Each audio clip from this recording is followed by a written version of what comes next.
Good evening. I want to call the regular city council meeting for the city of Farmington to order. It is Monday, April 21st. It is 7:04 PM.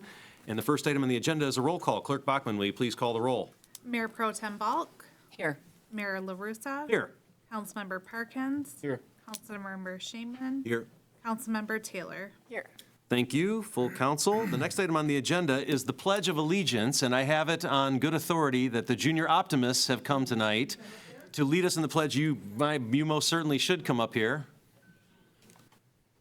So I had the privilege of addressing some of the junior optimists about what a day in the life at City Hall looks like, and they were riveted the entire time that I explained to them.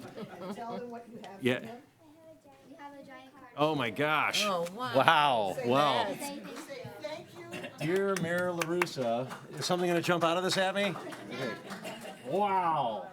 All right. Well, that's awesome, guys. Thank you very much. I really appreciate that. So Mayor, we thank you very much in City Council for allowing us to do this. So we have Ruth, Oliver, and Eleanor that are here from our club. Many more would be here, except it's baseball, soccer season. Yes. That's where they all You are. know, sports. And I also just want to introduce, some of you probably already know, Tom Neal, and Tom is in charge of our junior optimist clubs throughout our schools. And Kathy Neal, wife, is in charge of the state for, no, not junior optimist, state. She's in charge of one big like region. She's pretty cool. She's pretty cool. She does a lot of fun stuff. So again, Mayor LaRussa came, and although you think they Could you step to the us- microphone, please, Roxanne? Sorry. And look at the camera. And yeah, make sure the cameras are looking at you. Where? Go. And Mayor LaRussa came and spoke to the children, because our big thing that we do is talk to them about leadership, about working within the community, and about doing good deeds, which we do that constantly. We have made blankets for a foster closet. We have donated candy to the veterans, numerous things. We've done lots of things. And your former mayor also came to our meeting. And believe it or not, they were pretty good, weren't they, Mayor, when you came? They were very good. They had a lot of good questions. They were A lot of good well-prepped. questions. How are you going to pay for that was the big thing. They were very well prepared. So he said that we could come and do the Pledge of Allegiance and also read our Optimist Creed. Yes. Okay, so we will do that. Do you want us all up here, or can they just do it from here? They can do it from there. Okay. So if you would please, if you're able, stand and face the flag. And Ruth, Oliver, and Eleanor, whenever you're ready, you guys go for it, and we'll follow. Ready? Nice and loud. I Pledge allegiance to the flag of the United States of America and to the republic for which it stands, one nation, under God, indivisible, with liberty and justice for all. Great job. And now, whoever's going to read the Optimist Creed, you need to do that from the microphone. We will, but you're going to be doing it along with us. Okay, well, perfect. Because we have such a beautiful creed.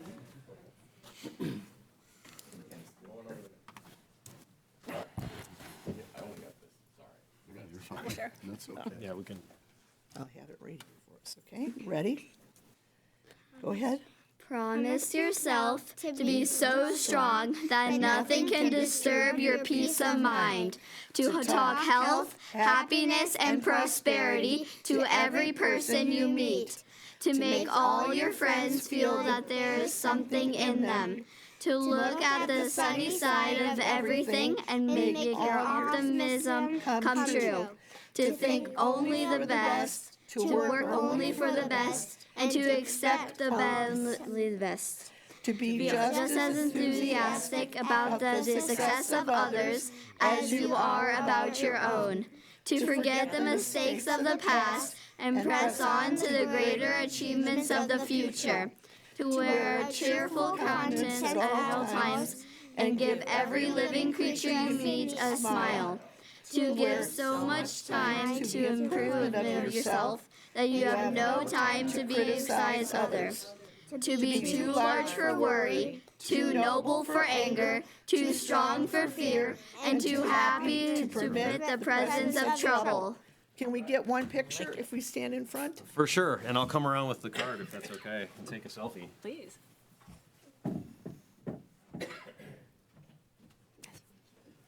Let's put Mary in the middle. Of course. He's really important. Yeah, there you go. I gotta get No, well, he likes selfies a lot.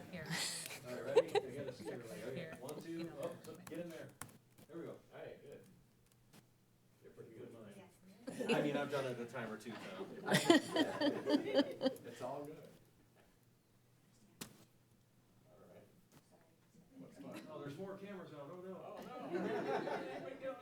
It's the paparazzi. And we have over 200 kids in the schools, both elementary, middle, and high school. So if you ever want to stop by, we'd love to have you. Nice to see you, Roxanne. Thank you. Thank you.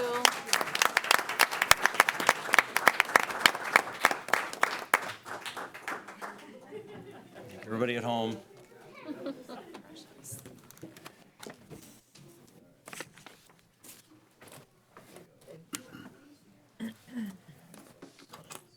Thank you to the Junior Optimists for leading the pledge tonight. And I think some of their words are very poignant at this particular moment in time. That brings us to the next item on the agenda, which is public comment. This is the portion of the meeting where members of the public who wish to address the city council may do so. We ask that you please state your name and address for the record. And just to remind the public comments an opportunity for the public to address the council. It's not a dialogue. This is not a question and answer. It's not a town hall. So if you have specific questions about items on the agenda, I would ask that you'd stay so that the participants in the meeting have a chance to maybe address those. Or if you have other topics that you need an answer, we'll be referring many of those to the city manager and the administration to give you the answer. So is there anybody who wishes to address the city council this evening? Please step forward. Please state your name and address for the record. Good evening. I'm Dilhara Muthakuda. My address is 36021 Grand River Avenue. Good evening, Mayor LaRussa and City Council members. Like I said, I'm Dilhara Muthakuda. I am proud to serve as the Vice President of the Library Board of Trustees, and I'm joined tonight by several of our board members and our director, Kelly Surgist. And I don't have a giant card for you, but I do want to say sincerely thank you for the proclamation at the last council meeting recognizing National Library Week.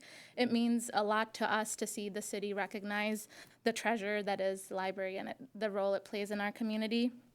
Last year, our libraries, both Farmington Hills and Farmington locations, saw more than 200,000 visits, hosted over 700 programs, whether that is early storybook time for kids, teen clubs, workshops for adults. We had over 500,000 items in circulation, from books to audiobooks to music, CDs, magazines, all of that, and it's a really big impact, and it wouldn't be possible without our amazing library staff. Their dedication, creativity, and commitment to serving our community truly make our libraries really special.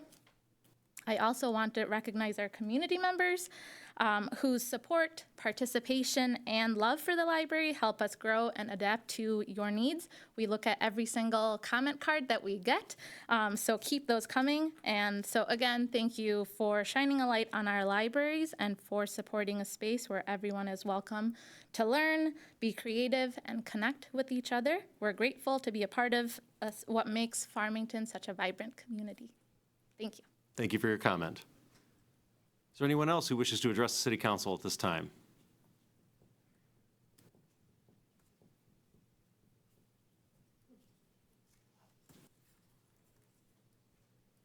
Della, do you have a large card to present to the council or to the mayor? Okay, all right. And I'm nice, and I will be on my best behavior because we're televised. My name is Della James, and it's 33250 Freedom Road, Farmington. And it's nice to see so many people here because usually it's just me. I just want to say, it really is. I am very happy to hear the update about the fiber optics, and I look forward to it because I want to work from home. And faster internet speed is good. And it really warmed my heart about this special applications for the Praise in the Park. I know they're gone, but I hope to hear good news. I know that has to be voted on, and I think that's a value add to the community. So that's all I have to say. Good news. Thank you. Thank you for your comment. Any other members of the public who wish to address the city council at this time? Please step right up. Hey, Steve Majoris, 33745 Schulte Street, Farmington. You can raise the mic if you need to. Sorry, there we There go. you go. Yeah, look forward to the update on the fiber optic. I'm sure the issues are probably well known, so we'll all address that. That'll be great. I just want to speak to support for new business, item B, replacement sewer camera. It's 2 years. I think I was in front of you folks a couple years ago. It's been 2 years since I had a catastrophic sewer backup that cost me significant emotional damage and financial damage, and anything the city can do to modernize equipment that we found out was probably 40, 50 years old was appreciated. So just want to voice my support for that. Thank you. Thank you for your comment. Any other members of the public who wish to address the city council? George Wright, 21492 Birchwood.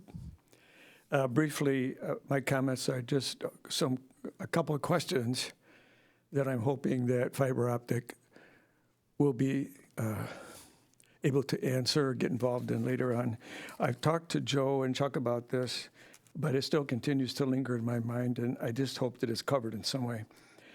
The first one is there a method available to the DPW or to any tree planting service that the city engages to determine the exact depth and location of the buried cable when new trees are attempted to be planted or other older trees removed and root cutters have to go into the soil to accomplish both of these things? This is for trees, especially on the easement in our neighborhoods. I've noticed some cable in my house when it was being put by was only at the 10-inch minimum required. Okay, I measured it. And it was not encased in a hard tube. These are cables laying on the soil, in the ground. If the homeowner cuts that, or the city by mistake cuts it, I'd just like to know how Fiber City is going to react to that. What happens then? Second question is, who is responsible to follow up on the landscape issues such as soil settling once we've had some rain this spring? It's been very dry.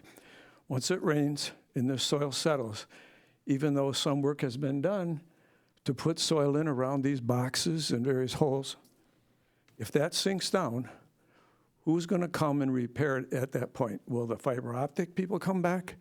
Is that going to be put on the city to have to come back to all these places that have been repaired? I would just like to know who's responsible for that, or does it fall to the homeowner to go back out there and put dirt and reseed the area? Okay, those are the two questions. Thank you very much. Thank you for your comment. Are there any other members of the public who wish to address the city council at this time? There'll be a second public comment at the end of the meeting, so if you don't get your question answered and you want to reiterate later, just a reminder, there's a second public comment at the end of the meeting. Yes, sir. I'm Dr. Don Wingard. I live right up the street on Oakland. I went through the last time we had this when it was fiber optic, I guess, was it, that ripped up the soil between the street and the sidewalk, city grass. They left it in a bad state.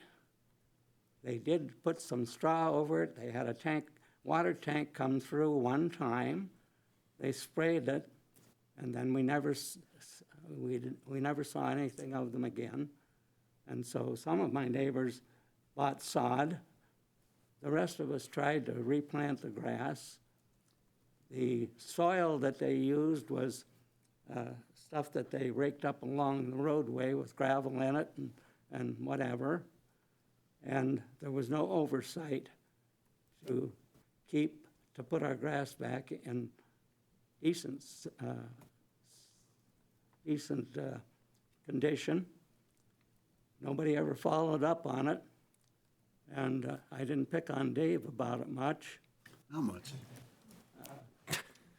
But it just is, I think maybe Pat Brown and Pat bought new soil, bought grass.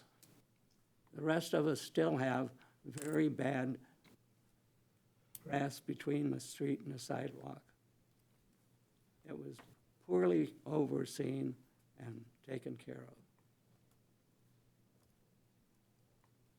If anybody else thought so, I'd like you to say so.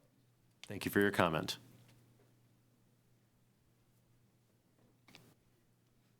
Any other public comment? Maybe I should stop asking and people won't jump up out of their chairs like that.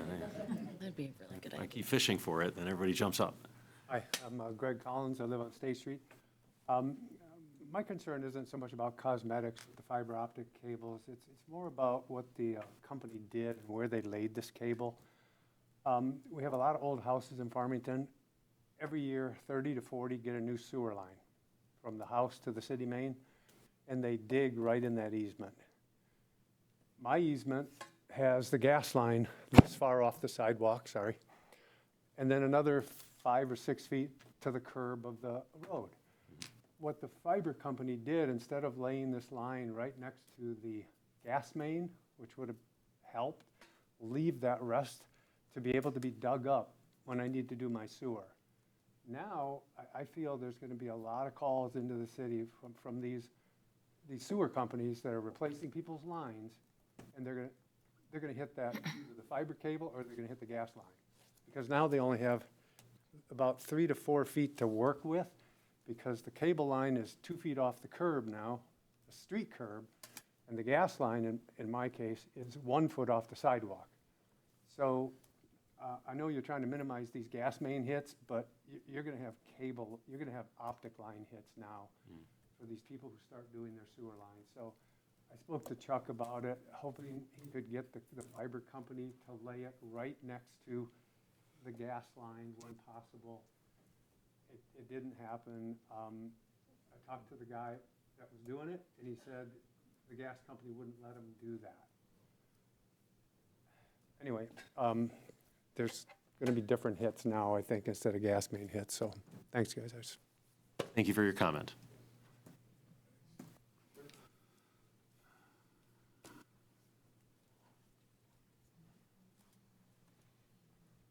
If there's no other public comment,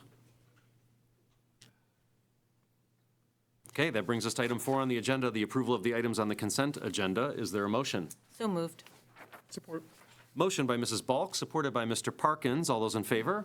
Aye. Any opposed? Motion carries unanimously. That brings us to item 5, approval of the items on the regular agenda. Is there a motion? Yeah, Mrs. Balk. Move to approve with the addition of, after the second public comment and the city council comments, that council go into closed session. Support.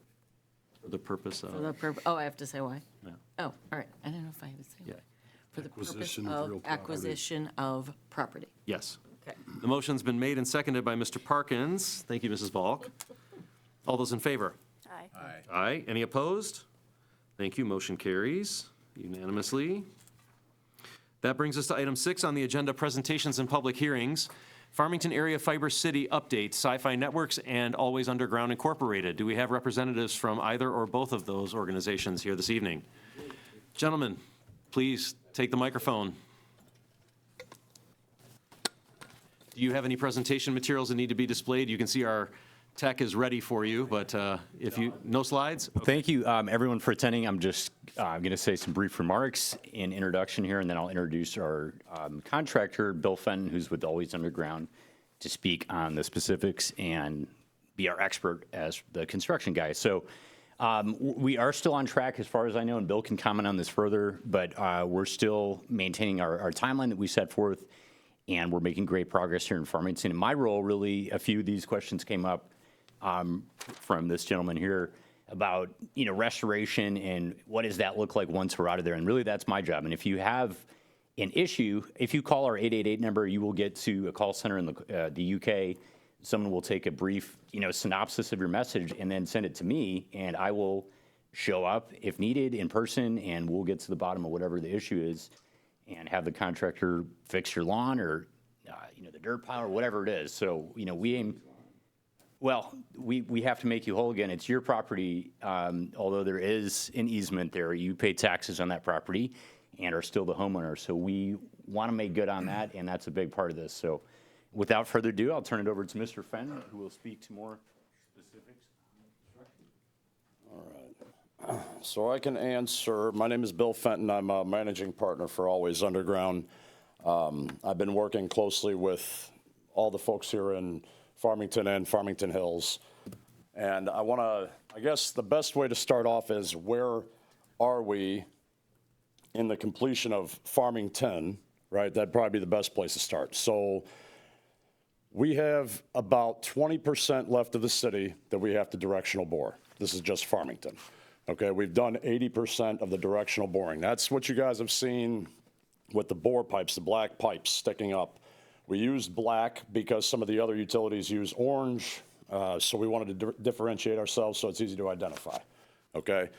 Now the 80% is the directional boring. The second phase of this project is us coming in and laying the microducts. Now I know there was a comment made that we're laying straight fiber. We are not. Everything has a duct. Those multicolored ducts that you're seeing, those are 16 millimeter ducts that we're laying in for the backbone, and then the small tiny ones are 7 millimeters. So everything is encased actually in double duct. Okay, there might be small sections where we couldn't directional bore where we just lay the colored ducts, but all of the fiber will be buried in a duct. Okay, of that portion of the project, we're 75% complete. So those micro trenching or fiber placement guys are right behind the directional bore machines, which wasn't the case in Farmington Hills when we started. They got way out in front, and we had to rein that in a bit. Okay. The next thing, the gray boxes, that is everybody's favorite thing in the world. We only have 50 more of those to place. Okay. Now I know the aesthetics of them. I know how they look. If you want to paint the lid green, you can. Okay, they didn't order them that way. That's not how every company that doesn't install those pedestals that you see that AT&T uses, that Verizon uses, if it's a handhole in the ground, it's usually gray or brown. That's across the country. That's just the way Channel makes them. Okay, sometimes folks paint them, sometimes they don't. There's less than 50 of those left to place in the city. So what I'm getting at is, we are very, very close to the invasive part of this construction being over for you folks in Farmington. Okay, the only thing that's left is to clean up the restoration, because we did start the city construction in the winter. We could not restore your lawn the way that we would like to, or we do in the summertime. We couldn't, because the ground was frozen. But we also didn't want to slow down, because it would have just made this invasive procedure that much longer. So we kept pushing. Okay, so what you're going to see now is restoration crews come through. We couldn't get black dirt until 2 weeks ago. Dirt's all frozen. You can't get it in the wintertime. So we just got it. We got 2 semi-loads of it, and you're going to see us start laying this stuff down. The seeding, we didn't lay dormant seed because we don't trust it. Very rarely does dormant seed take, especially in Michigan winters, well, usual Michigan winters. Okay, so that's another reason we didn't do that. So you're going to see seed start to be laid down. We lay down the grass matting because it's an erosion control. It helps with stopping that dirt from washing out. But what happened, all winter you're not laying down grass mat because you just got to go pull it up to lay down the seed. So you don't grass mat it, which means we expect the erosion to happen. That's why we buy truckloads of dirt in the spring, okay? So that, I wanted to address those couple things here. There was another question that I wanted to address. Next to the gas facilities. It's against Digger's Law for us to be next to to any gas line. When it's a gas main, we have to be even further away. So that's not something we can dictate. It's not something the city can dictate. That's a state law, okay? So we have to maintain separation from utilities. So if we were to run right next to Nicor, consumers, we'd have a big problem, okay? Which brings me to the next thing, the gas hits. So I know that's been a topic. It's been brought up. Between here and Farmington Hills, we have had 26 gas hits on this project, okay? Service lines mainly. We've built 1.5 million feet, okay? The industry average is 0.5 hits per mile in underground construction, okay? We are far exceeding that, okay? On 1.5 million feet, we're averaging a hit. If we took all of them at 26 is our fault, which they're not. I've received 6 bills from Consumers Energy. And I think you folks all know that if Consumers wants to bill you for something, they do, okay? We have a good working relationship with them, all right? But we've had 26 hits, but even on that, that's 1 hit every 11 miles of construction. That's an enormous amount of footage being placed in the ground. And this thing is moving very, very fast, okay? So it is invasive. It is problematic. That's why we're trying to get it done. We don't like the calls. We don't like upsetting you folks. We don't come to town to cause problems. We come to town to build a product, and that's it. Offer the product, right? So the other thing I want to address is we signed a multi-year deal with Sci-Fi to maintain the network after it's built. So we're going to be the ones installing whatever ISP is signed up. We're going to be the ones maintaining the network after the main build's over. So yes, if there is a problem, we have performance bonds, we have restoration bonds, we have, all that is already agreed to. We will come out and fix the issue, okay? So I wanted to make sure you guys understand that and where we are and what happens next, all right? That's really it. After this mainline construction is done, probably some punch list items and some restoration cleanup because we won't be able to blitz it all, probably 6 weeks. That's it. The main line is over. Then we start blowing in fiber, turning up the cabinets to be able to get service out to everybody in Q4. That's maybe end of Q3, just depends. So that's where the project is for Farmington. All right, that's the reality. So that's really what I wanted to cover with you guys. I felt it was important for you guys to understand where it is and actually what is happening. I know there's a lot of confusion out there. Everybody wants the product, but sometimes you don't understand everything that comes with it. And it's a lot. It's a lot, but we're moving as fast as we can. And we haven't been perfect. We know that too. So, but like John said, anything that comes up, you call that 888 number, it goes through the proper tree, and it goes out, believe me, it goes out to 50 people. Everybody and their brother knows when there's an issue, okay? Bill, would you and John be willing to take some questions perhaps from the council? Sure. Let's open it up to council first. Questions from the council. Mr. Schneeman. Well, I appreciate the presentation. Thank you for being here. I've received a lot of comments from people. I've had my own interactions with some of your staff, none of them pleasant. Couple of questions have to do with something that was brought up by one of the residents this evening, and that was if one of these lines is mistakenly hit. In fact, I have a sewer that is probably going to need to be replaced. It was replaced last year up to the sidewalk, but across where your line is, that's going to have to be dug up. Yep. Somebody, I think, mentioned planting a tree. I'm sure there's going to be a lot of inadvertent hits. I was very concerned about this. Some of my council colleagues will remember a couple years ago when it was being considered. Unfortunately, I was absent at the meeting where it was approved, so I never actually got a chance to vote on it. But I had some of the same questions then, and I didn't get satisfactory answers.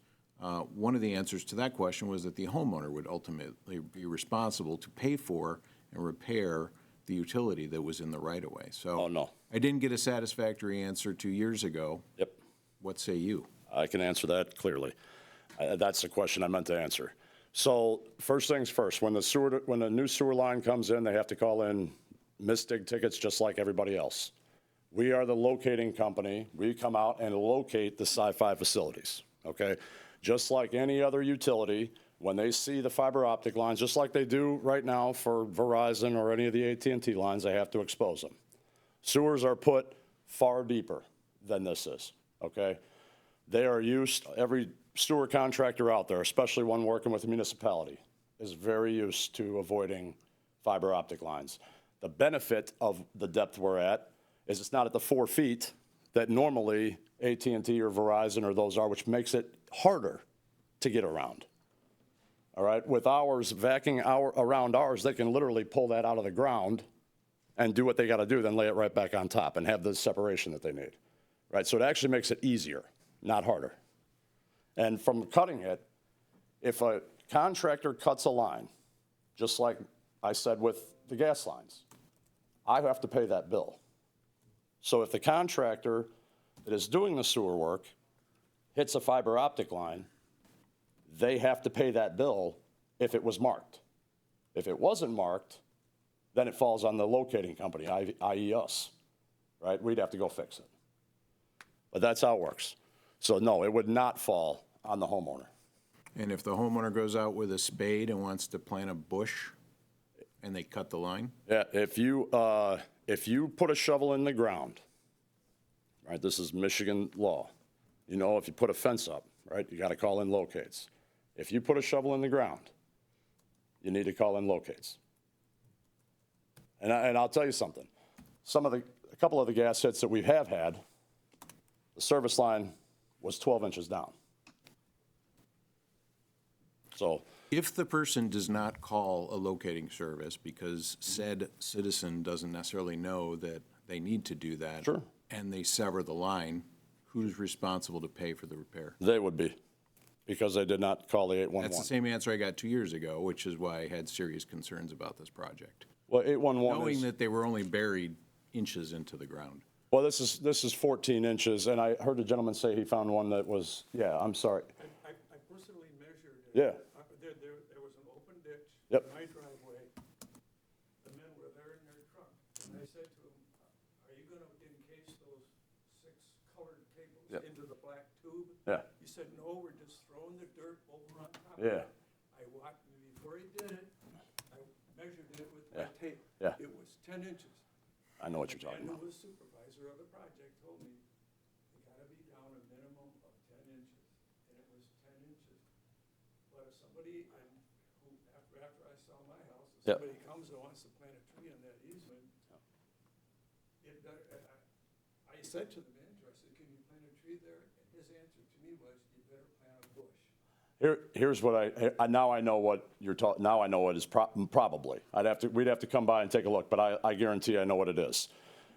So in front of every single house, you saw guys digging a hole, right? And pulling a little tiny ducts, little 7mm ducts up. And they're coiling them up and just putting them just under 6-8 inches underneath the soil, right?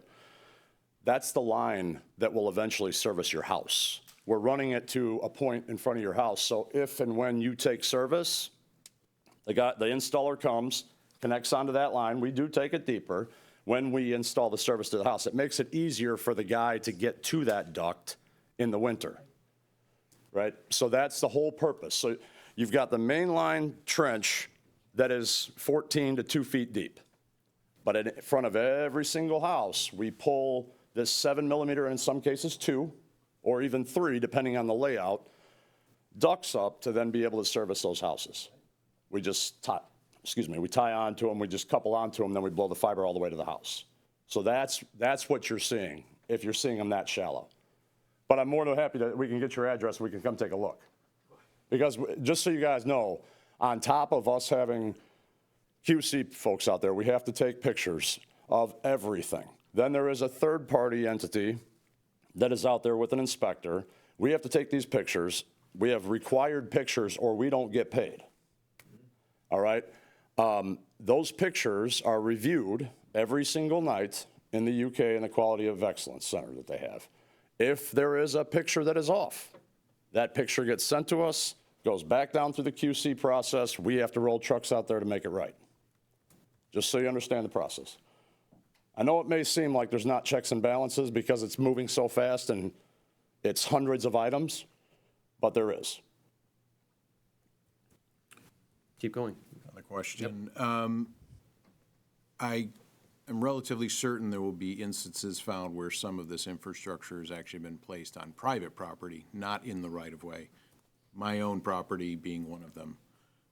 What's the plan for when those pieces of infrastructure that have been on private property or partially on private property are determined to be such? We'd have to move it, but I would say that every running line is approved, right? It's the plot lines, it's the data pulled from the county. I'm looking at the county GIS map right now, and I can tell you that there's a gray box that's on the private property side of the line. More than happy to come out and take a measurement. And I've seen a couple instances also in one of my neighbor's yards. And we'll come out and take a measurement, and if for some reason the guys did mess up with a tape measure or a wheel, we'll fix it. Okay, those are my two questions. Other questions from the council? Ms. Taylor? I just want to clarify a few things you may have mentioned, but I've been asked these, so I just want to ask. Sure. For the group. All the restoration that will be paid for by, Us. Yeah, by Sci-Fi, yeah. that includes a sidewalk? If Oh, the yeah. sidewalks turn up? Oh, yeah. Grass Yep. seed? Yep. Okay. Yep. Could you describe again the oversight process? You said you have an inspector on site. Yeah, so every crew has a foreman, then there are four, I have four supervisors here, a PM, then Sci-Fi has a third-party entity, their sole job is to do nothing but quality assurance. They're running around taking pictures, taking depth measurements. Snow is the name of the company, but yeah, they're out there all day, every day, and they have a required quota they have to hit of checking our work. So, and then the pictures. I'm sorry, the pictures that we take on a daily basis that every crew takes. They all have tablets. All of that stuff is uploaded real time in the field.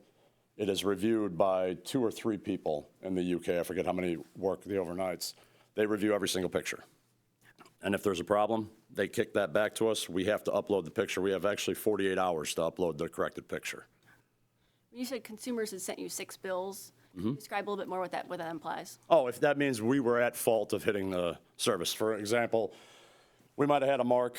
In several instances, we had a mark, and the guys are digging with shovels either side. When you're digging in frozen ground or even in clean dirt sometimes, you hit a rock, with that shovel, you pull up on it. If you're not digging properly, or in some instances when you are, you can hit it, and that's at fault because it was marked.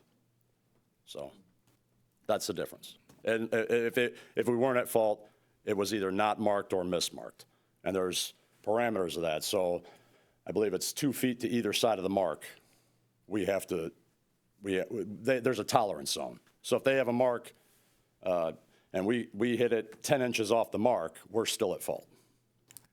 I've been out on a couple walks lately and have noticed that some of the neighborhoods near me, they're all flagged, but somebody has taken the flags out. Yep. What happens in that situation? Yeah. Actually, I'm glad you brought that up because I forgot to address that too. So. Don't worry, Bill, I have a list. Yeah, I'm sure you do. So with the flags, there's a couple options here. When you see the bore pipe come through, the bore, again, that's when you see the duct, the black duct sticking up, okay?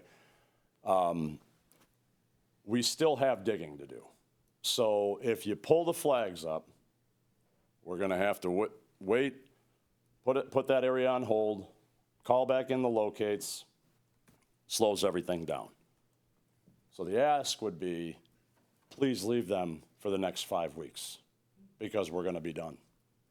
Unless you're in an area that we've already been through. If you're to the point where you don't see those black pipes sticking up anymore and you have the grass matting down, you're done.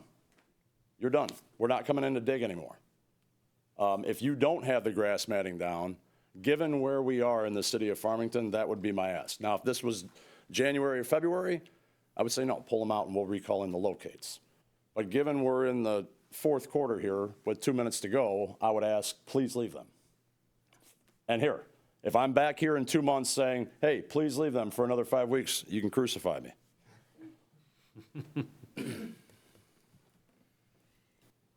I know the mayor has a lot of questions, so I'll let him go now.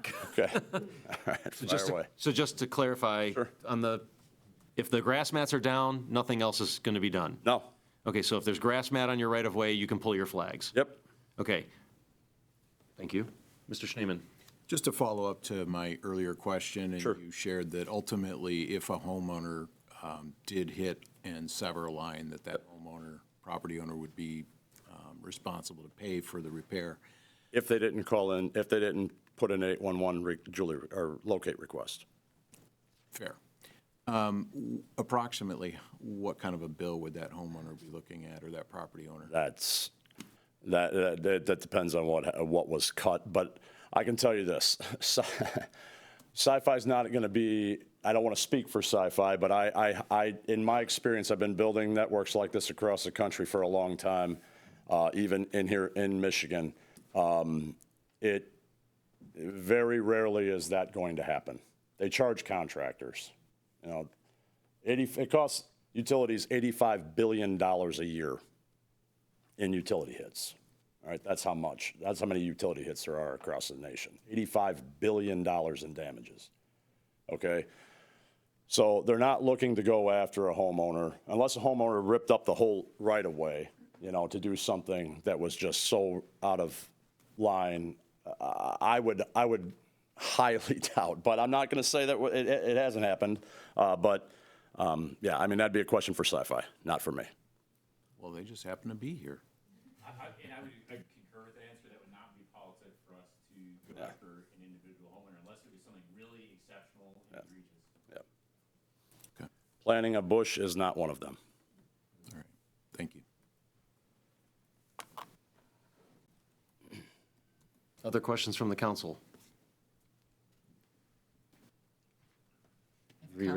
No, I have confidence. Oh, thank you for your confidence. I have confidence. Anything I could think of, I'm pretty sure is on your list. Well, test me. Okay. So, John, first of all, I expected Daniel Nauman to be here, who's I believe, the project manager for this build, yes? He went on to another opportunity as far as that. So he left. That's my understanding. As of when? Friday. Okay. Was Zabetta notified of his departure? I would like very much to understand how a commitment gets made to the city that will have Sci-Fi's area manager or project manager here. And I'm sorry, this is on you. You have busted your butt and exerted more effort on this project than any human being could reasonably be asked to do. But I'm going to ask you one more time to have somebody call me, because I would like to understand why, in a conversation about increasing the oversight of a major construction project, that again, you are the stuckey, and it's not your gig. Like you. I get a good break and legitimate questions, but I get above my. That's why I'm asking you to please escalate that. So we'll have to circle back. If I need to ask Scott Bradshaw to cash in some of his mileage to fly over here from Great Britain and stand here in Farmington, Michigan. We're not trying to be evasive. There was a personnel shakeup, and this did not make it to me as far as news, and I was asked to be here. And thank you for being here. And what I would say to that is, in every large company that I've ever worked for, there is somebody else who is the deputy or knows what's going on or gets a handover. So I would just appreciate it if you would express my disappointment that Daniel was not here, Zabetta is not here. No one, you're the only one here, and you are the yeoman. I want to commend you for everything you have done to champion this project and carry the torch for it. And I think it's very unfair that you're the lone man standing in here when there's plenty of operations people from Sci-Fi that could be standing in here helping you. I expect more from that team, and I want you to express that disappointment on my behalf. And anybody that wants to talk to me, you can give them my phone number, and you please have them call me. Thank you for that. So back to restoration.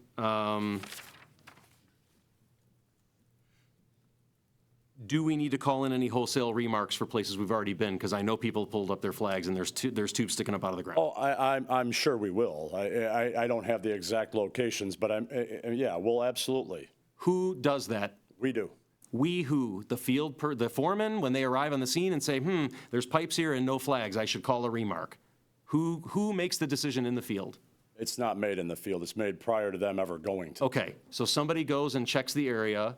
No, we have, so every locate ticket has a clock on it. Yes. When it reaches a certain point, you have to call and refresh marks. Okay.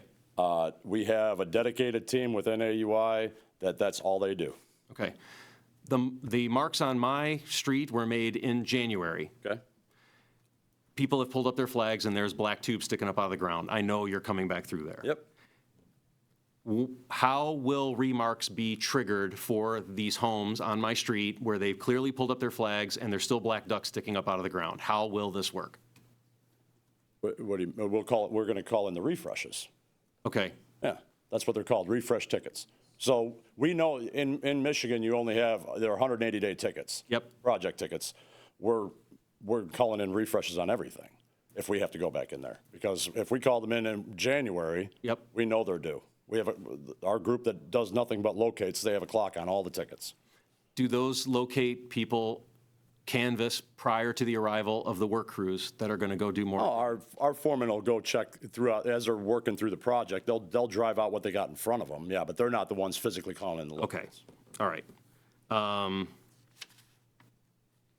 How long will it take for the restoration crews to catch up to the current level of directional boring that's been completed? Like I said, we're hoping in 6 weeks we're done. With everything? Yep. But right now, the restoration crews are still behind the construction crews. Am I correct? Yeah. Yeah, we were only able to get black dirt 2 weeks ago. Yep. So if you're 75% complete now, what level of restoration progress would you say it is? 25%, 30%? Yeah, probably about 25. Okay, yeah. so they need to catch up. They have another like 2/3 of the way they got to catch up to be in lockstep. Yep. What was the number of hits you had in the Kenosha project? Just as I don't have that information with me. Okay. When can I know that information? That would be for Sci-Fi to disseminate, not me. Okay.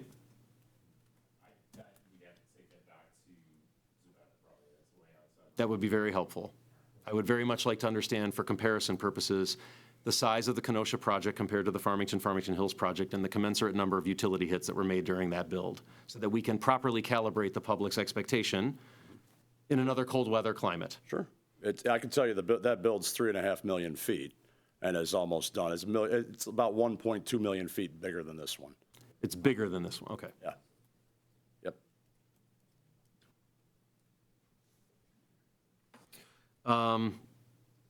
The street sheets that are being distributed to the city, who publishes those? One of our project managers or AUI publishes those? Yep. And they're published to the city? Yep. What about the rolling 3-week forecast? That's done by us too. So AUI publishes that? Yeah. Okay. David, are we still receiving both of those or just the street sheets? As far as I know, street sheets. Chuck, are you getting the other? Yes. You're getting the 3-week forecast? Yes.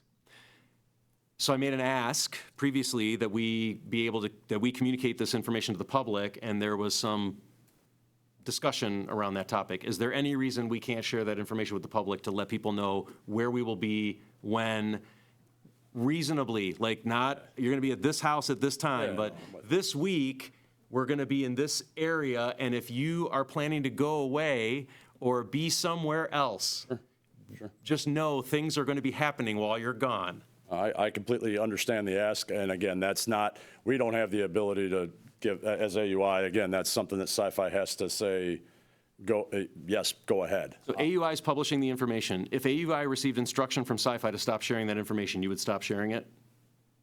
Street sheet? Yes. No, because I look at it as a safety thing. Okay.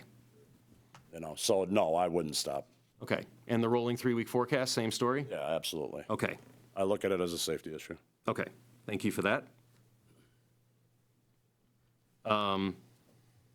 There were more people asked to be added to the distribution. Is that going to happen still or not? So I'd ask that I be added, and I ask that David be added.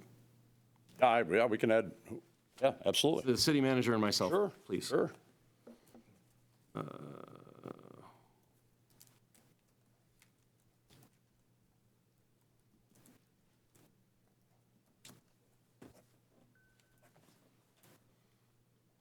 I mean, the remainder of my questions are for Sci-Fi operations, so I don't feel right about putting John on the spot with this. I think, John, you were on the call when I asked Isabella, what level of activity warrants higher oversight in the field from Sci-Fi. I still don't have an answer to that question.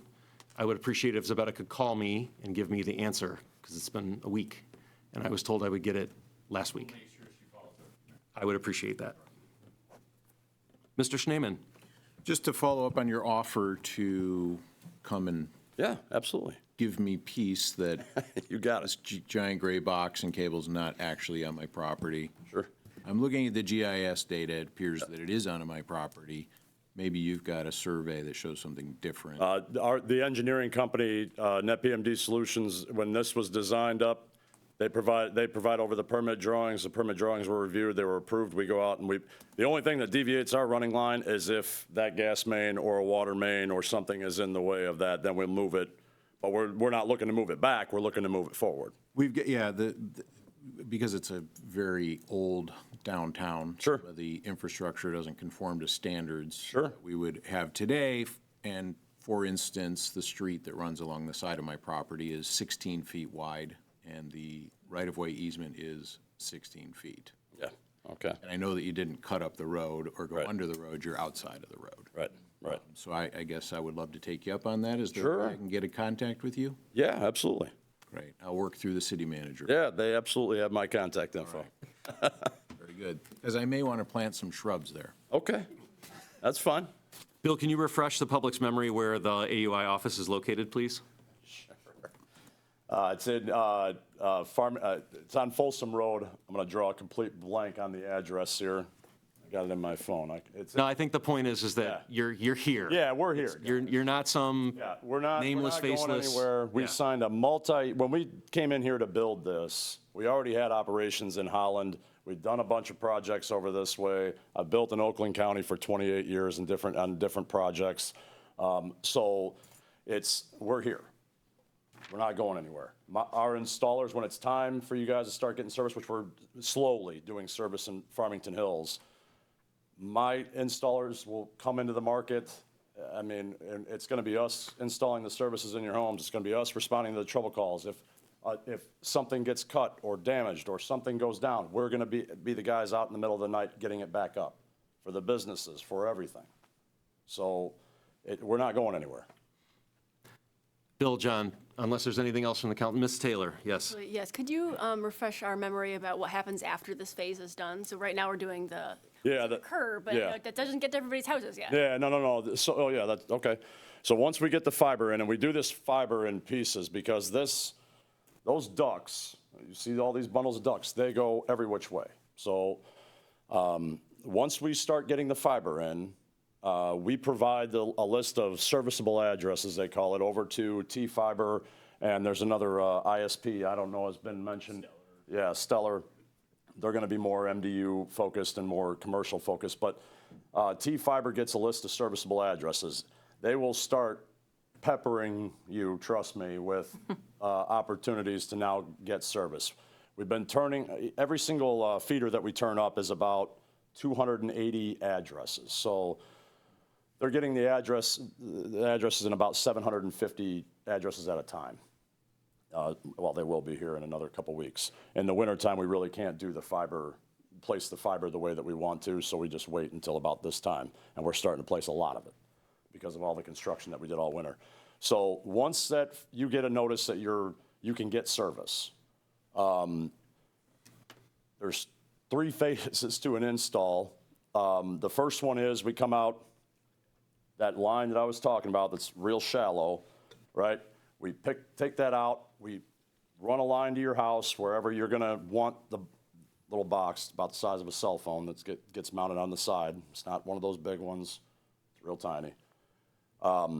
We blow the fiber in, we splice it back in that gray box. That's where the service actually comes from to your house to feed the houses.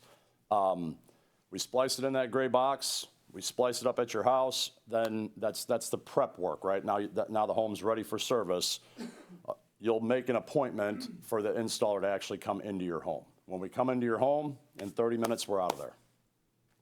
We gotta do one splice of a pigtail, we plug it into the back of an ONT, and away you go. The devices we're putting in your home is already Wi-Fi enabled, plus we have extenders that we can place in the house to get it throughout the whole house or in the backyard, et cetera. So and then we come back the final step to bury the line up to your house.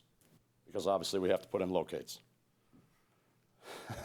So service drops are done as people take service? Yes. Okay. Yep. We're not running them to every house in advance.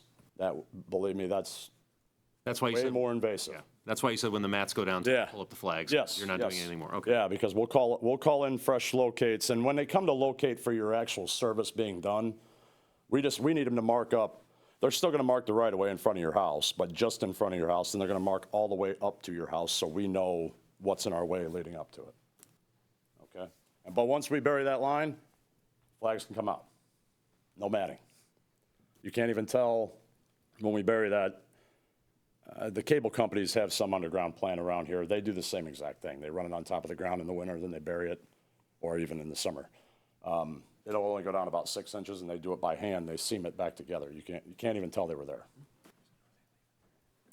Thank you. So, yep. If there's nothing further, John, Bill, appreciate you being here tonight. I think it was very helpful for the public to hear that the standard with regard to the utility hits is 1 hit every 2 miles or 0.5 per mile. Yeah. And, you know, the fact that you're hitting something 1 hit every 11 miles is a reassuring piece of data for us, so thank you for sharing that. I think it was important that you guys came here tonight. I would encourage you to come back as you see progress being made. I enjoy inviting you, but, you know, you're certainly free to come in as you see fit. Sure. To brief us and the public, because I think awareness of this project is high, and I think everybody understands the long-term benefit, but obviously there are, as you can hear, there are still, you know, details that we really need to understand fully so that we can inform the public and keep everybody on the same page about what's going on in the city. We appreciate you taking the time to be here tonight. And John, I meant what I said. No one has worked harder on this project than you. So please don't take it in the wrong spirit. You have done more than what anybody could have ever. You have exhibited a Herculean amount of effort, and you are more visible in this community than any other sci-fi person. So thank you for everything that you've done. And Bill, thank you for your presence here. Being a leader in the organization really matters to us that you made the appearance tonight. Absolutely. If there's nothing further, council, we're on to new business. 7A, special event applications. First one is Praise in the Park. Is there anybody here from Another Way Pregnancy Center to speak on your application? Jennifer, please state. Yep, go ahead. Right. You got it. So I'm Jennifer Trevathan. I'm the executive director at Another Way Pregnancy Center. We're a Christ-centered ministry located in Farmington Hills. We've been in the community, Farmington and Farmington Hills, for over 40 years. And we want to do a fun community activity for the community. Praise in the Park is a worship concert benefiting Another Way, but the purpose is to provide a free, family-friendly event for supporters and the community and our local churches. So it's a new event. We're open to ideas and suggestions. Is there any questions? It's pretty straightforward. We're wanting to do it at Shiawassee Park Sunday, July 27th.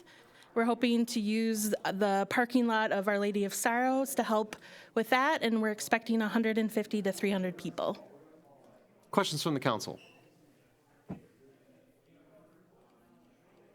If there are no questions, is there a motion? Move to approve the Praise in the Park event application for Shiawassee Park on Sunday, July 27th from 5 to 8 p.m. Support. Motion by Mrs. Balk, supported by Mr. Parkins. All those in favor? Aye. Any opposed? Motion carries unanimously. Thank you. And Thank you, Jennifer. if you're free, please put it on your calendar. Next item is Pride in the Park. Is there a representative?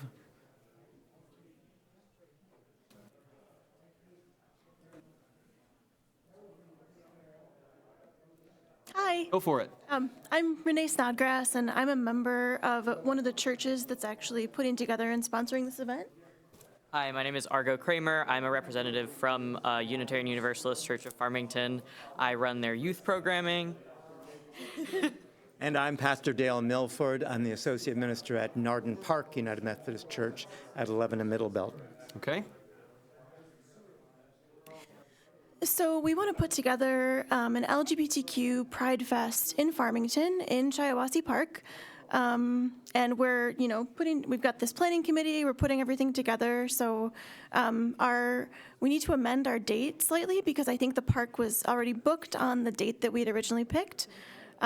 So we'd like to change that for June 29th instead of the 28th. I think that's right on the motion then. So that's, it's correct on, the application hasn't been changed, but it's in the packet. Okay, we've already caught that one. Okay, awesome. Yep. Thank you. Are there any questions? I have one for the administration.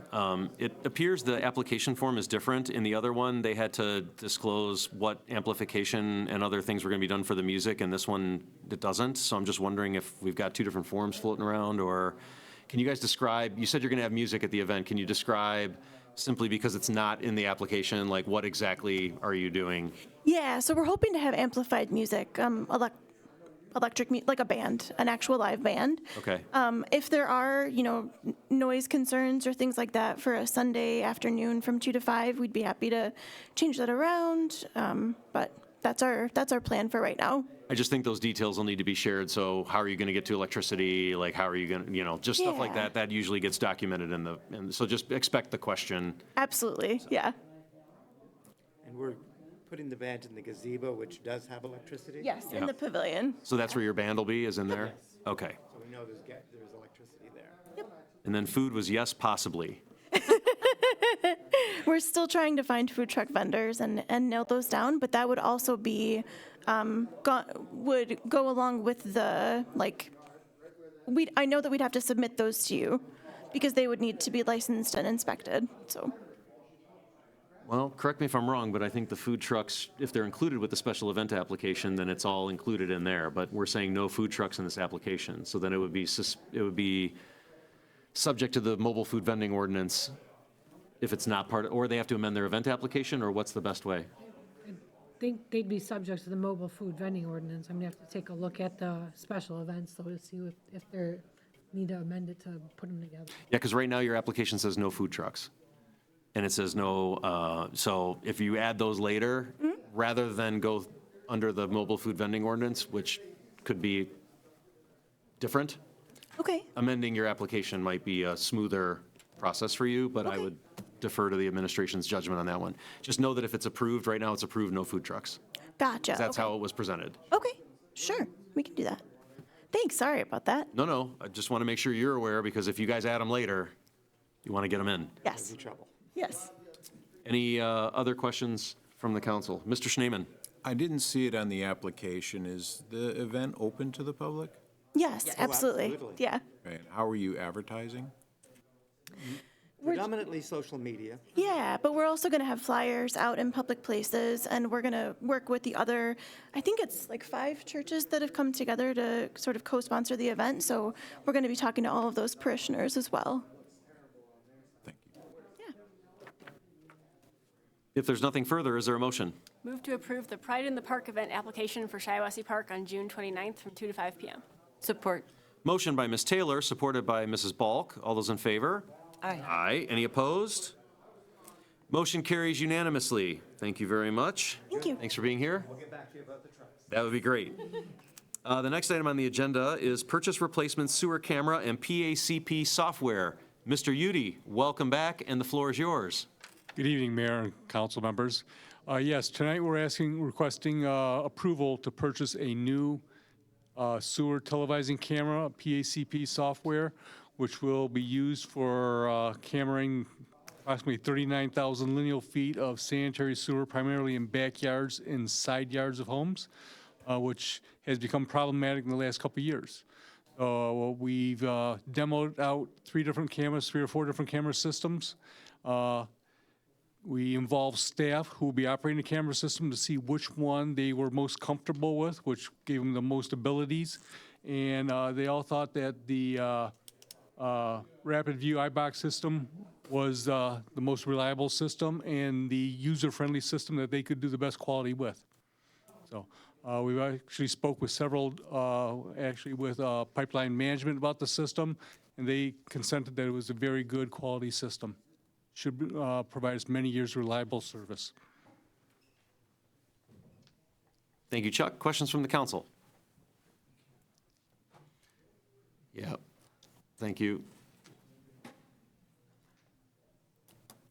Is this budgeted? We're actually using funds that we had designated for purchasing the fourth salt truck, which is delayed. So rather than having funds sitting, not being used, we said we're going to amend and use that funds to purchase the camera system and just delay the purchase of the salt truck, which wouldn't be ready anyways until after July 1st. Okay. The truck has actually been purchased. It's the outfitting of the truck that we're actually delaying, so. The truck has been sitting at Wolverine Freightliner since, I think, August 1st. If there are no questions, is there a motion? Move to approve purchase of Rapid View Sensor Sewer Camera Inspection System from Brown Equipment Company in the amount of $110,143.32. Support. Motion by Ms. Taylor, supported by Mrs. Balk. Clerk Bachman, will you please call the roll? Falk. Yes. Excuse me, LaRussa. Yes. Perkins. Yes. Schneeman. Yes. Taylor. Yes. Thank you. Motion carries unanimously. That brings us to item 7C, 9 Mile Retention Environmental Quality Basin. Back to you, Mr. Udi. Yes, back quite a while ago, council approved the underdrain panel replacement project at 9 Mile Retention. The underdrain system is actually basically the sump pump system for the building, rebuilding that panel. While they were servicing that panel and also servicing the pinch valves in one of the other projects we did, they discovered that one of the sump pumps, the motors itself, had failed repeatedly. So they removed that from service, had to have that reconstructed, rebuilt. And that's also put in with this project. Even with the addition of including the rebuilding of that pump, the project still came in under budget. Thank you, Mr. Udi. Any questions from the council? Hearing none, is there a motion? Move to approve payment to Oakland County Water Resource Commission in the amount of $29,622.24 for the 9 Mile Retention Environmental Quality Basin Underdrain Control Panel Replacement. Motion by Mrs. Balk, supported by Ms. Taylor. Clerk Bachman, will you please call the roll? LaRussa. Yes. Perkins. Yes. Schneeman. Yes. Taylor. Yes. Falk. Yes. Thank you. Motion carries unanimously. That brings us to the next item on the agenda, National Fitness Campaign concrete pads. Mr. Udi. At both Shiawassee Park and Flanders Park, we've been selected for the locations of the National Fitness Campaign exercise pads. We had several of our contractors give us proposals on it. Luigi Ferdinandi gave us the most best quality, best price proposal on it. So we'd like to get council to approve them so I can notify them so they can get us a place on the schedule. The equipment is scheduled to be delivered late in May. We have to put it in storage until these concrete pads are completed, and we'll get these fitness centers up and running as soon as possible. Questions from the council? Mr. Schneeman. Two questions. It says that the specifications were followed by recommended specifications from the equipment manufacturer, is that correct? Yes. And so each bidder bid the same specs? Yes. And that's what's being installed? Yes.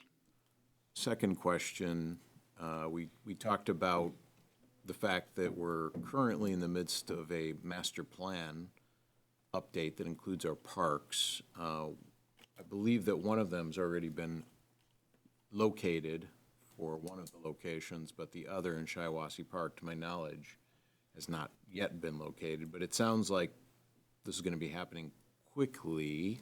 Yes.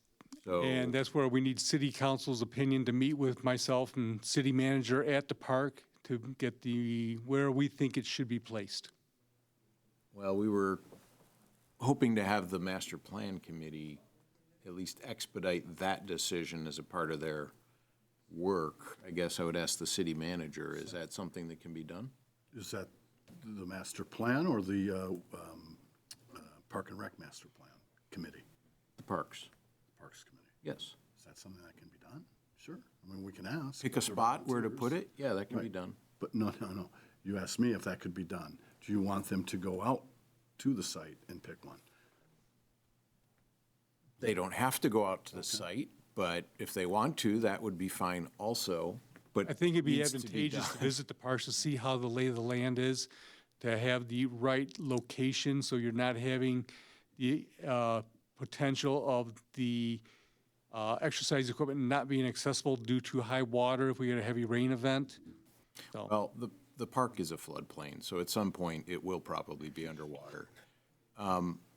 But the idea of a master plan is to take a high-level look and to make sure that the decisions where you spend $60,000 for a concrete pad and then all the other money we're spending on the equipment itself, that 6 months or 12 months after it goes in, you don't say, oh, that was stupid, we should have put it over there, because we wanted to put something. that's why we're trying to involve the right people with it. Well, and that's why I'm bringing it up, because I have brought this up several times, but it sounds like none of that's been done yet. I will say, I don't remember you asking me, but I've brought it up several times. At any rate, in fact, I even brought it up in the master plan meeting. I wasn't there. The last time we met. Some of you may know that we're building a connection from downtown Riley Park into Shiawassee Park. And with the preliminary engineering drawings and design, it looks like that pathway is going to go along the hillside from where the new condos are being built to the east, and it's going to get down, it's going to be very gently sloped, probably about a 10-foot wide path. It's going to end up at roughly the location where the existing Eastern Bridge is, if everybody's familiar with that bridge, where a new bridge will be constructed. That, too, really needs to be a part of the master plan. So the question is, and we've also got new pickleball courts that are going in, hopefully this year, before pickleball goes out of style. And so we got a lot happening in the park. And all I'm asking is that we have a group of professionals that have dedicated to helping us master plan, that in the next short amount of time, sounds like a matter of weeks, we have that master plan committee take a hard look at it and give us an assessment, knowing what's coming, what the best place would be. And Chuck, I totally agree with you that we do need to make sound decisions about, the topography of the site. But I also think access and for where this piece, this great piece of public infrastructure and amenity is somehow going to fit into the larger park scheme. And that's why David and I have discussed this at length multiple times, and we wanted to know city council's input of who should be selecting the location of this equipment. And I would just suggest that you use the master plan. There's multiple individuals. I don't know when their next meeting is. I don't know. The biggest thing, we want to get this approved by city council, since the funding's already established, that we can get our name on the list to get the concrete poured this year. Okay. Obviously, I'm going to support this. I've supported the two projects. I would be willing to assist, but I'm also going to want to get input from other folks on the master plan. So if we can coordinate after this meeting, I would volunteer my time to help with that.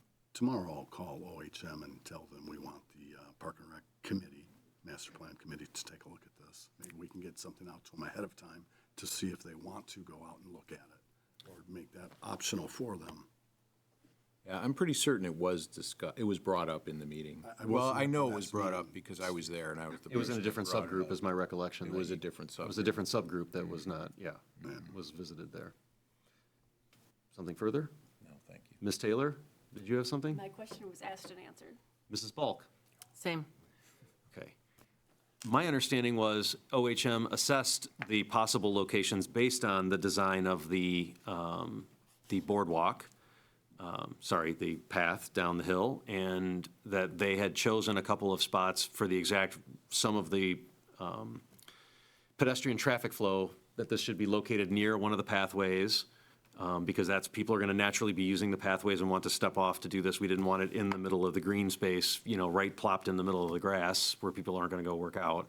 So my understanding was they had 2 or possibly 3 We're looking at locations 2 locations in Shiawassee Park. in Shiawassee Park, in which also the directional orientation of them is vital. I mean, whether you face it east, west, north, south. Yep. Or. But we're talking about 2 spots in the park. Yes. And Flanders, the location is, there's only like 1 eligible location in the park where it can go. Basically, this equipment has to be 150 feet away from any other playground equipment. Right. So it's pushing it over to the northern side of the park, but it's still inside the loop. And this 60K is for both? Yes, for both concrete pads. Right. So the Flanders Park location's not in dispute. This is solely about Shiawassee Park, correct? Okay. All right. If there's nothing further, Move to award the concrete pad installation for the National Fitness Campaign exercise area to, shoot, why did I do that? Luigi. You walked right into that. I did. How you say it? Ferdinandi. And Sun Cement Company. Support. Mille grazie, Mrs. Balk. Supported by Senorina Taylor. Clerk Bachman, will you please call the roll? Perkins. Yes. Schneeman. Yes. Taylor. Yes. Bulk. Yes. LaRussa. Yes. Thank you. Motion carries unanimously. That brings us to item 7E, resolution to accept the Oakland County West Nile Grant. Mr. Udi. Yes, annually every year, we have the opportunity to participate in a grant program sponsored by Oakland County for West Nile virus. This year program offers us funding to purchase the briquettes to put in catch basins that will prohibit the development of the West Nile virus in mosquito larvae. So every year, last several years in a row, it's been about $1,400 of the grant funding. So we'd like to renew this here this year and continue with the service we provide to the community. Questions from the council? Mr. Schneeman. Why do we have to review and approve this every year? I was told that council has to review any grant funding, has to approve the resolution for it also. The county requires a resolution of the council. Yeah. Is that correct, Beth? Correct. There's a resolution in the Okay. packet. Thanks for the explanation. Any other questions? Move to adopt resolution authorizing the city administration to submit a reimbursement request to Oakland County in the amount of $1,443.82 under the West Nile Fund Program. Support. Motion by Mrs. Balk, supported by Ms. Taylor. Clerk Bachman, will you please call the roll? Schneeman. Yes. Taylor. Yes. Bulk. Yes. LaRussa. Yes. Yes. Thank you. Motion carries unanimously. That brings us to item 7F, second reading and adoption, ordinance to amend the City of Farmington City Code of Ordinances related to banquet and event centers, outdoor tables and chairs for carry-out service, weather-resistant enclosed outdoor seating areas, and outdoor seating restricted by season. Mr. Weber, the floor is yours. I think you just said it all. This is the second reading of an ordinance to amend the zoning code to address issues that we had with banquet facilities and event centers, outdoor tables and chairs for carry-out service, weather-resistant enclosed accessory outdoor seating areas, and outdoor seating restricted by season guidelines. So these changes were reviewed by the Planning Commission and approved on April 3rd, 2025. A first reading of the ordinance occurred at the City Council's meeting on April 7th, and Council approved a second reading, but asked that some unclear language related to where the tables and chairs should be located be cleaned up. We did that in the revised ordinance, eliminated the duplicate language, and so it's back before you today with that edit. So we're asking you to approve the ordinance amendment. Questions from the council? Mr. Schneeman. And Chris, it does appear that you have kept the language that would require at least the very first time, even if there's not table service, site plan approval requirement. Thank you. Ms. Taylor. When this came before us the first time, I argued that we should have this be administrative approval instead of going to the Planning Commission. I still think that's the right thing to do. However, there is a lot of good stuff in here. I don't want to throw out the entire thing, just don't want to throw out the baby with the bathwater. I want to have year-round outdoor seating, and I think there should be standards for it. So I'm going to be voting yes on this. But if I hear one business say that they aren't going to have outdoor seating because they're unable to make it to the planning commission meeting, I'm going to bring it back and ask for a revision. Others? Chris, I think I asked this last time. I'm pretty sure I did. In item 2 in the red line copy, it talks about for tables and chairs for carryout, tables and chairs shall be made of heavyweight, durable, weather-resistant materials. And then in item 5, it says chairs and tables shall be of quality, durable material such as metal or wood. So one is a little bit more prescriptive on the material, and the other one kind of leaves it open in case somebody wants to do aluminum or something that's maybe not so heavy. I mean, is there another possibility of having a confusion or any sort of, it seems pretty prescriptive to say they have to be metal or wood, and then if fiberglass is off the table, we can't, I'm just curious if we don't need to tidy this up a little bit more. Or maybe those are two different requirements. Maybe I'm not seeing it correctly. Maybe we could edit 5 to remove the language about metal or wood and say heavyweight, durable, weather-resistant materials. Is there any reason we can't just strike 5 if we say it up above in 2 where we've added language, or not add the language in 2? I don't know that I'd want to strike it without looking at it again, because there might be some other place where it says reference 5. And if we eliminated 5. We could just make them say the same thing, or, yeah. Okay, that would be fine. I would prefer the language in 2, and heavyweight, it's not easy to move.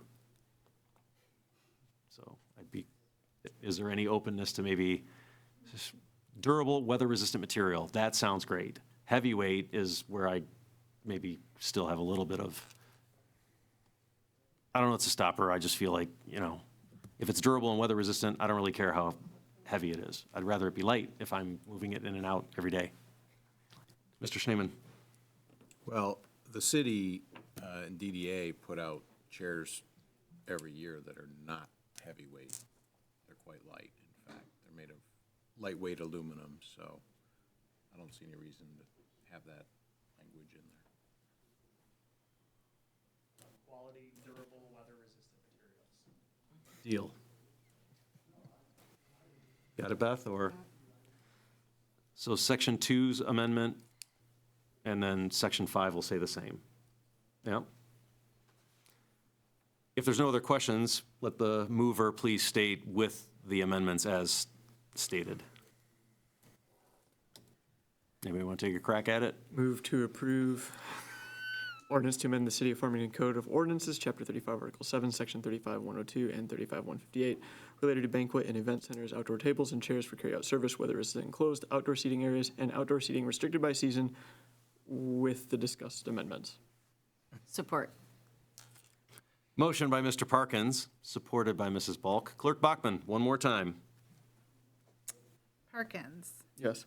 Schneeman. Yes. Taylor. Yes. Falk. Yes. LaRusso. Yes. Thank you. Motion carries unanimously. That brings us to item 8. This is the second portion of the meeting where members of the public who wish to address the city council may do so. I know we've discussed a lot of things tonight. So if there are members of the public who didn't get their question answered or have a new question that we need to take back, this is your opportunity. Are there any members of the public who wish to address the city council at this time? Please remember to state your name and address for the record. Dale Milford, I'm at 29229 Utley Road, just outside of Farmington Hill, proper into Farmington Hills. June 29th, we set that date, and so I'm asking all the council members to also write that in there, write down this date, and you are warmly, warmly encouraged to come and join us and celebrate this beautiful day. For the first time, we've had a Pride Day in Farmington Hills. I know from all over the area, people are going to be gathering. Our state rep, Jason Hoskins, has agreed to be a co-sponsor. Both of our state senators have agreed to be active participants within this, and we would warmly welcome anybody and everybody, the mayor included, along with members of our city council here, to please come join and celebrate with us. You're warmly invited. Thank you for your comment. Is there any other public comment at this time? Seeing none? City council comments. Are there any members of the city council who wish to make comment? Mr. Schneeman. Just want to thank the residents that showed up this evening to voice their concerns about a lot of the disruption that's happening in and around our town.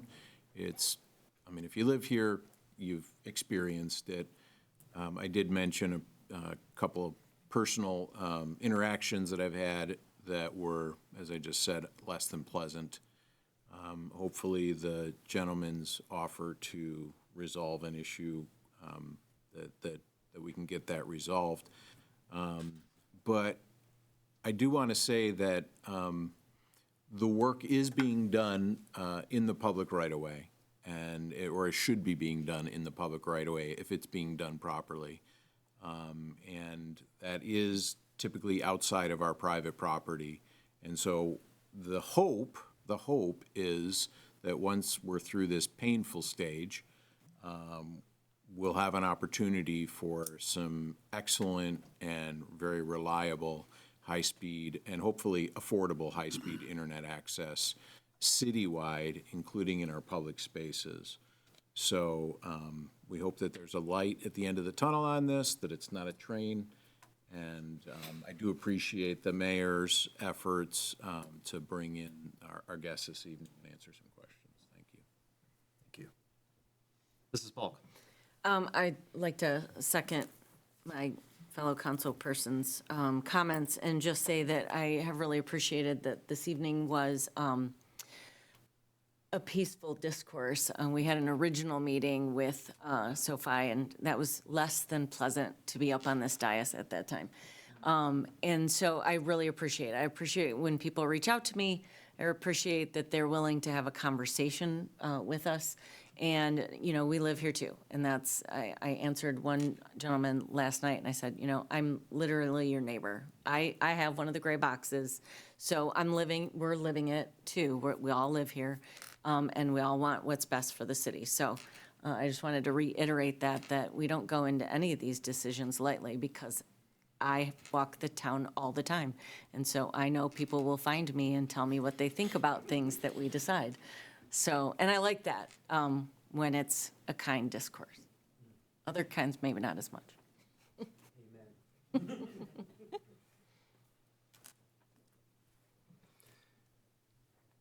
I want to thank the public as well for their patience. I know construction is never easy, and we've had our share of disruptions in town, whether it's the Farmington Road streetscape or Oakland Avenue.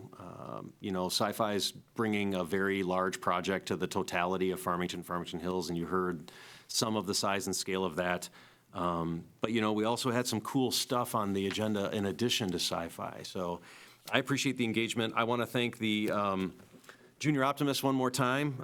If any other community group wants to lead the pledge, that is an open invitation. I remember that being a more frequent occurrence pre-pandemic, so I'd like to get back to that best practice. So for those of you who are in a civic group, or if you have a student group that wants to come and lead, that invitation is open to the entirety of the community.